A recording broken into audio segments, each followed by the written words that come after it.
A9 ನ್ಯೂಸ್ಗೆ ಸ್ವಾಗತ. ನಾನು ರೇಣುಕಾ ಅನೂರೆ. ನೀವು ಬಂದಿದ್ದೀರಿ ಸರ್. ಇನ್ನೊಂದು ಸಿಟಿ ರವಿ ಏನು ಹೇಳ್ತಾರೆ ಸರ್, ಕಾಂಗ್ರೆಸ್ ನೀರು ಬೇಡ ಈಗ ಕುಡಿ ನೀರನ್ನ ಹೈಲೈಟ್ ಮಾಡ್ತೀರಿ ಬರೀ ಸಿಟಿ ರವಿ ಏನು ಹೇಳ್ತಾರೆ ಸರ್, ಕಾಂಗ್ರೆಸ್ ಕಮ್ಯುನಲ್ ಮತ್ತು ಕ್ರಿಮಿನಲ್ ಪಕ್ಷ ಅಂತ ಹೇಳ್ತಾರೆ ಸರ್. ಯಾರು? ಸಿಟಿ ರವಿ. ಹೌದಾ? ಅದಕ್ಕೆ ಅವ್ರನ್ನ ಜನ ಸೋಲಿಸಿ ಮನೆ ಕಳಿಸಿದ್ರೆ ಕಾಣ್ತದೆ ಸರ್.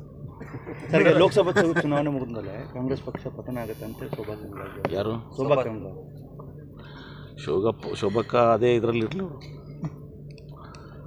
ಅವ್ರಿಗೆ ಗೊತ್ತಿಲ್ಲ, ಅವ್ರಿಗೆ ಸೋಲಿಸಿ 135 ಸೀಟ್ ಕೊಟ್ಟಿದ್ದಾರೆ ಕಾಂಗ್ರೆಸ್ ಪಕ್ಷಕ್ಕೆ. ಆಪರೇಷನ್ ಕಮಲ ಮಾಡ್ತೀವಿ ಅಂದ್ರೆ ಮಾಡ್ಲಾರ್ದಂಗೆ ಅದಲ್ಲಿ ಯಾರು ಒಬ್ಬರು ಶಾಸಕರು ಹೋಗಂಗಿಲ್ಲ. 50 ಜನ ಶಾಸಕರು ಬೇಕು. ಶೋಭಕ್ಕ ಎಲ್ಲಿದೆ 50 ಮಂದಿ ತಗೊಂಡ್ಬರ್ತಾರಂತ ಕೇಳ್ರಿಗೆ. ಅವ್ರ ಕ್ಷೇತ್ರದಲ್ಲಿ ಅವ್ರ ಕಾರ್ಯಕರ್ತರೇ ನಿಮ್ಗೆ ಟಿಕೆಟ್ ಬೇಡ, ಬೇರೆದವ್ರು ಕೊಡಿ ಅಂತ ಅಭಿಯಾನ ಮಾಡ್ತಾರೆ. ಮತ್ತು ಇದನ್ನು ಹೇಳ್ಬಾರ್ದ ನಾಗಳೇ ನೋಡಿ. ಅವ್ರ ಕ್ಷೇತ್ರದಾಗೆ ಏನು ರೀ ಮಾಧ್ಯಮದವ್ರು ನೀವೇ ಹೇಳ್ತಾ ಇದ್ದೀರಿ ಅವ್ರು ಟಿಕೆಟ್ ಕೊಡಬೇಡ ಅಂತ. ಅಂಥವ್ರ ಮೇಲೆ ನೀವು ಸರ್ಕಾರ ಪತನ, ಅವ್ರದ್ದೇ ಪತನ ಆಗ್ತದೆ. ಟಿಕೆಟ್ ಅವ್ರದ್ದೇ ಟಿಕೆಟ್ ಕಟ್ ಆಗುತ್ತದೆ. ಅದಕ್ಕೆ ಶೋಭಕ್ಕ ತಮ್ಮ ಟಿಕೆಟ್ ಗಟ್ಟಿ ಮಾಡ್ಕೊಳ್ಳಿ ಮೊದಲು. ಸರ್, ರಾಜ್ಯಸಭೆ ಕ್ರಾಸ್ ವೋಟಿಂಗ್ ಆಗುತ್ತೆ ಅಂತ ಯಾರಿಗೆ? ಪ್ರಶ್ನೆನೇ ಇಲ್ಲ.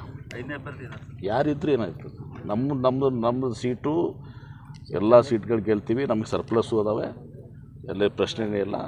ಮತ್ತು ಇದರಲ್ಲಿ ಎಲ್ಲರೂ ಕೂಡ ತೋರಿಸೋದಕ್ಕೆ ಹಾಕೋದಿರ್ತದೆ ನಿಮ್ಮ ಅಬ್ಸರ್ವ್ಸಿಗಂತ. ಸುಮ್ಮನೆ ನಾವೆಲ್ಲರೂ ಕೂಡ ಇರಬೇಕು ಒಂದು ಅಂಥೇಳಿ ಶಾಸಕಾಂಗ ಸಭೆ ಅದ ಕೂಡಿರೋಣ ಅಂತ ಮಾಡಿದೆ ಅಷ್ಟೇ. ಬಿಟ್ಟರೆ ಅಲ್ಲೇನು ಕೂಡ ಇನ್ನೂ ಒಂದು 2 ಓಡೇಟ್ ಎಕ್ಸ್ಟ್ರಾ ಬರ್ತಾವೆ, ಕಡಿಮೆ ಬರೋಂಗಿಲ್ಲ.